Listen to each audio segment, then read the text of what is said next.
Hello guys and welcome back to my YouTube channel. My name is Silo. Please do not forget to subscribe, comment, like and also share this video.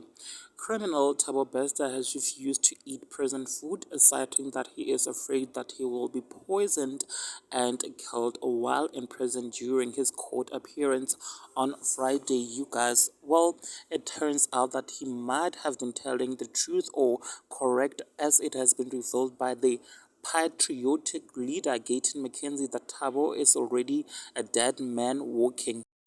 Gayton McKenzie revealed this on his Twitter account. This is what he tweeted.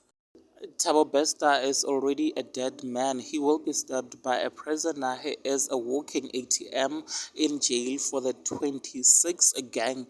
You can never run away from a head issued by the number gang. Nothing personal, just big money. Now there you have it guys. Please do engage with me down in the comment section below. Also subscribe if you haven't done so, because I will definitely catch you in the next update. Thank you so much for watching this video. Bye.